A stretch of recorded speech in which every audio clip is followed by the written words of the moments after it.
तो हेलो दोस्तों, स्वागत है आपका हमारे चैनल जिसका नाम है ट्रिप हिप्पीज, जहां पर हम आपको कुछ ऐसी चीज़ों से रूबरू कराते हैं जो इस दुनिया में होती हैं बट हर किसी को दिखाई या फील नहीं होती हैं। तो आज हम एक और ऐसी रियल स्टोरी लेकर आ गए हैं एकू के साथ। और एकू आज आपको अपनी रियल स्टोरी बताने वाली है जो उसके साथ कुछ टाइम पहले वो आप बीती हुई थी। तो मैं आपको जो स्टोरी बताने वाली हूँ वो बिल्कुल रियल है, मुझ पर बीती है ये चीज़। तो मैं स्टार्ट करती हूँ अपनी स्टोरी से। मैं और मेरे फ्रेंड्स एक कैंपिंग ऑनलाइन हमने कुछ बुक किया था। तो कैंपिंग के लिए बहुत सारे अलग अलग लोग, जैसे आपने सुना होगा कि अलग अलग जिनको आप जानते नहीं हैं उनके साथ आप कैंपिंग जाते हैं। अच्छा, ग्रेट। तो हम लोगों ने एक ग्रुप बनाया और हम लोग कैंपिंग के लिए गए दार्जिलिंग। तो हम लोग रास्ते में जा रहे थे, तो हमारे वहाँ पर जो कैंप मास्टर थे उन्होंने हमें पहले ही बोल दिया कि अगर आप दार्जिलिंग जा रहे हैं तो आपको कुछ रूल्स को फॉलो करना पड़ेगा। जैसे आपको अकेले कहीं पर भी नहीं जाना। Right right. जहाँ पर हम कैंपिंग करेंगे वो जंगल के थोड़ा पास होगी। हमारे मास्टर ने हमें बोला हम कुछ सॉन्ग की पहाड़ियाँ घूमेंगे, वहाँ पर हम कैंपिंग करेंगे, तो आपको एक ग्रुप बनाकर चलना है। Don't dare to go alone. Okay, मतलब पहले से आपको बता दिया था कि अकेले हाँ, नहीं जाना है। पर बहुत लोगों ने उनसे पूछा कि अकेले जाने के लिए मना क्यों कर रहे हैं, तो उन्होंने कुछ रीजन नहीं बताया। हमें लगा कि सिर्फ इसलिए बोल रहे होंगे कि शायद गुम ना जाए कोई मे भी जैसे इंसान। न्यू जगह होती है, आप लोग उस जगह के बारे में नहीं पता, तो शायद मे भी इसलिए वो गाइड कर रहे हैं। और 100 लोगों की रिस्पॉन्सिबिलिटीज को लेना भी नहीं चाहेगा कि 100 लोग आपकी रिस्पॉन्सिबिलिटी पे जा रहे हैं, तो ये बहुत बड़ी चीज होती है। तो सबने एक्सेप्ट कर लिया कि ठीक है भाई, हम अपने ग्रुप में घूम लेंगे। और फाइनली हम लोग दार्जिलिंग पहुंचते हैं। ट्रस्ट में बहुत ही सुंदर जगह है वहां पर। और जैसे ही हम लोग उतरे ना, वहाँ का इन्वायरमेंट जो था बहुत ही प्यारा था। सबने कैंप वगैरह लगाए और हमारी कैंप पे खाना वगैरह खा के हमारे मास्टर ने हमें बोला कि अब हम लोग जाएंगे घूमने। तो सबके 10-10 के ग्रुप बटे, हम लोग 60 लोग थे अराउंड, और 10-10 के ग्रुप बटे। तो जिन लोगों से हमारी इंटरेक्शन ज्यादा हुई थी उन लोगों के साथ हमने ग्रुप्स बना लिए। अच्छा, ग्रुप हो गया आपका। यस, अब हम लोग जाने लगे तो पास में ही ना जंगल था। हम लोग जंगल में एंट्री करते हैं। हमें लोगों ने बोला कि ज्यादा डीप में मत जाना जंगल के। बट हमारे ग्रुप में एक लड़का था जिसका नाम था रोहित। वो थोड़ा ना, कहते ना, किक चाहिए उसे हर चीज में। हर चीज में मुझे किक चाहिए, मुझे कुछ जो चीज मना करी है वो चीज करनी है उसको।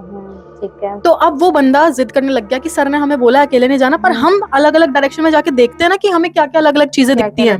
मतलब एक बंदा ऐसा होता है ग्रुप में जिसको अपने आप को पन्ना, मतलब कहता है तूफान नहीं। किसी ने भी उसकी बात नहीं मानी, सबने उसको समझा दिया। हमारा एक और फ्रेंड था, उसने उसे बोल दिया कि भाई चुपचाप रह।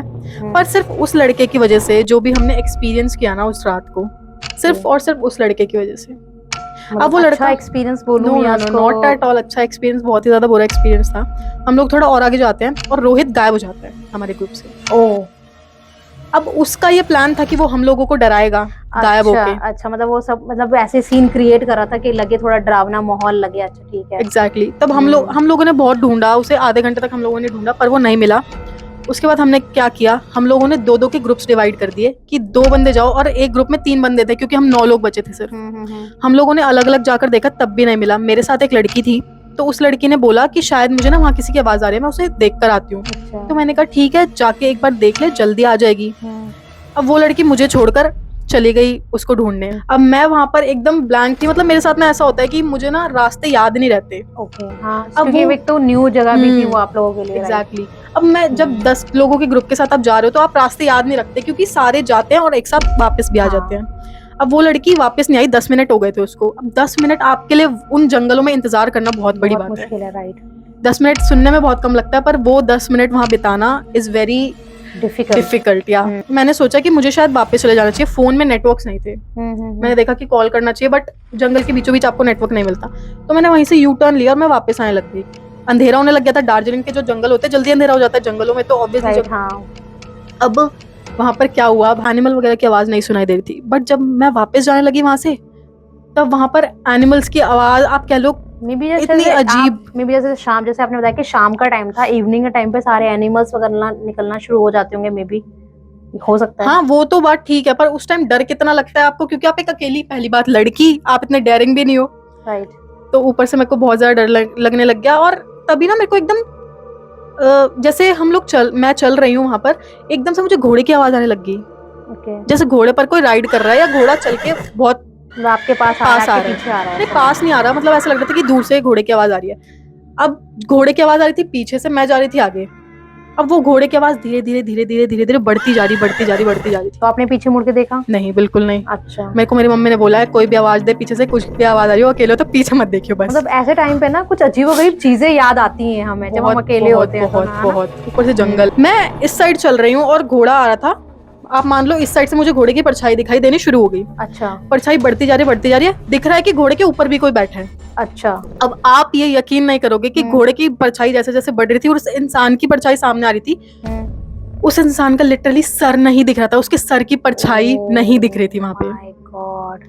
तब भी मुझे एकदम से, मैं बहुत बहुत डर गई वहां पे। मैं भागी, बहुत तेज भागी, और वो घोड़ा मेरे पीछे पीछे पीछे पीछे आया जा रहा। और मुझे ये चीज दिख रही है कि वो जब वो परछाई है उसका सर नहीं है। तो आपने परछाई के अलावा उसको पूरा देखा? नहीं, मेरी हिम्मत ही नहीं हो रही थी कि मैं पीछे मुड़ के देखूं उधर। बिल्कुल भी मेरी हिम्मत नहीं हो रही थी। मैं जैसे तैसे भागी, जो हनुमान चालीसा, जो भी भगवान का नाम लेना था मैं सब नाम ले रही हूँ। भगवान बस इस बार बचा दो, मैं आज के बाद ऐसे कैंप में घूमने ही नहीं आऊंगी, कभी नहीं आऊंगी।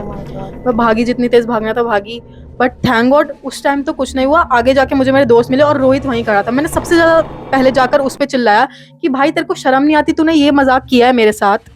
तो वो जो घोड़े वाला इंसान आपके पीछे आ रहा था, एग्जैक्टली वो वहां दिखा आपको अपने दोस्तों के सामने या गायब हो चुका? जैसे मुझे मेरे दोस्त दिखाई दिए ना, जैसे मुझे उनकी आवाजें आनी शुरू हुई, मैं एकदम रिलैक्स हो गई कि थैंक गॉड ये लोग मुझे दिखे हैं, मैं बच जाऊंगी। तब तक वो, हाँ, तब तक वो परछाई गायब हो गई थी वहां से। अच्छा। बहुत डरावना था। अब अंधेरे में आपको किसी की परछाई दिखना, सही में हालत खराब हो जाती है। इवन घर पे भी अगर आप, और अगर आपको अंधेरे में कोई परछाई दिख जाए ना, कुछ अलग सी ही थॉट्स माइंड में चलने शुरू हो जाते हैं। और वो लोग ग्रुप बना के खड़े मुझे ढूंढ रहे हैं। भाई तुम मुझे ढूंढ रहे थे तो आगे आते ना थोड़ा।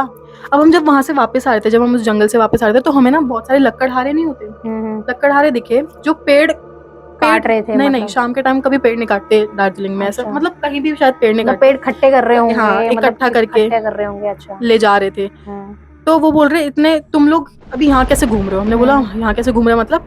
तो कह रहे तुम्हें नहीं पता, हम जब यहाँ पेड़ काटते हैं ना तो हमें यहाँ साया दिखाई देता है। वो मेरे दिमाग में बात हिट करी कि मेरे को भी क्या वही साया दिखाई दिया। मैंने उनसे पूछा कि आपको किसी कटे हुए इंसान का बोलते हैं हाँ, क्या आपने भी एक्सपीरियंस किया ये चीज? तो मैंने कहा हाँ। तो उस टाइम हम और डर गए, मेरे दोस्त भी उस टाइम बहुत ज्यादा डर गए थे कि भाई ये जो बोल रही है सच बोल रही है, मजाक नहीं कर रही। उसके बाद हम लोग गए, बहुत जल्दी जल्दी में आ गए। हमने कैंप मास्टर को सारी चीजें बताई कैंप में पहुंच के। तो उन्होंने बोला कि मैंने तुम्हें पहले ही वार्न किया था कि अकेले मत जाना, और तुम लोगों ने वही गलती की, तुम अकेले चले गए।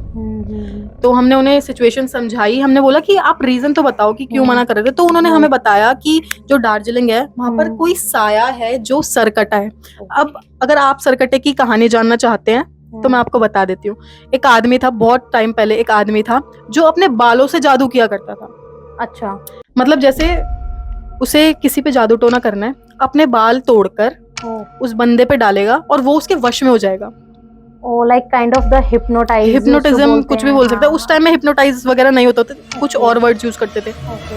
तो वो रहता था दार्जिलिंग के बहुत ही पुराने घर में, बहुत लकड़ियों का घर था। अब क्या होता था, वो आदमी रोज अपने बॉडी का भी एक पार्ट खाता था। अगर उसे अपनी बॉडी का पार्ट खाता था जिससे उसे शक्तियां मिलती थी। अब गांव वालों को ये चीज पता चल गई, तो गांव वालों ने डिसाइड किया कि इस आदमी को मार देना चाहिए। तब वहां पे बहुत पहुंचे हुए बाबा थे, उन्होंने बताया उसे मारने से कोई फायदा नहीं है, क्योंकि तुम मारोगे उसके बाल जिंदा है, उसके बाल है उसकी ताकत। उसके बाल जब तुम उसे मारोगे तो उस पर कोई असर नहीं होगा, वो दोबारा जिंदा हो जाएगा, उसकी आत्मा भटकेगी। तो क्या किया लोगों ने, ये उसका तरीका निकाला कि हम इसको कैद करेंगे, इसकी गर्दन ही अलग कर देंगे ताकि बाल अलग और उसकी बॉडी अलग हो जाए। ठीक है।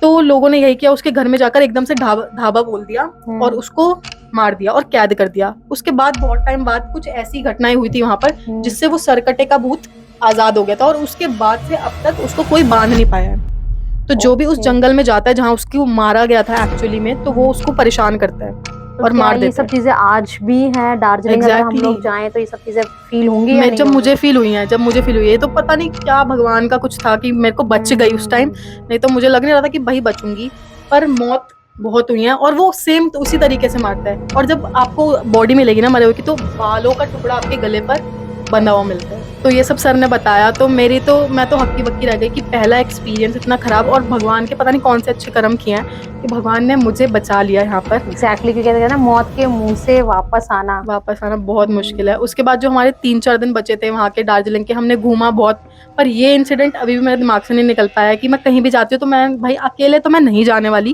कैंपिंग मैं बहुत ज्यादा अवॉइड ही कर रही हूँ कि कैंपिंग कैंपिंग पे थोड़ा सा होता है कि आप जंगलों के बीच में आप जा रहे हो, पहाड़ों पे चढ़ रहे हो, पता नहीं वहां सब चीजें कैसी नेगेटिव चीजें भी होती हैं, क्योंकि जंगलों की मैंने बहुत सारे किस्से और कहानियां सुने हैं कि वहाँ बहुत ज्यादा नेगेटिव चीजें होती हैं। एक्चुअल में तो भाई बहुत गंदा एक्सपीरियंस था, बहुत ही ज्यादा। बट ठीक है, ऐसे एक्सपीरियंस भी होने चाहिए लाइफ में। बाकी दोस्तों अगर आप भी जा रहे हो ऐसे किसी जगह पर तो मेक श्योर बहुत सेफ रहें और हमेशा अपने ग्रुप के साथ रहें। जैसे कि मैडम ने बताया कि ग्रुप के साथ होना बहुत ज़रूरी है। अगर आप ग्रुप के साथ नहीं चलते हो, अगर आप अकेले हो जाते हो तो कहीं ना कहीं आपके साथ बहुत ज़्यादा रिस्की ये सब चीज़ें हो सकती हैं। तो अब हम मिलते हैं आपको नेक्स्ट वीडियो में। आई होप ये वीडियो आपको अच्छी लगी हो, ये नॉलेजेबल है कि आपको ऐसी जगहों पे कैसे रहना है और कैसे आपको इन सब चीज़ों से बचना चाहिए। तो हम मिलते हैं आपको नेक्स्ट वीडियो में, तब तक के लिए बाय बाय।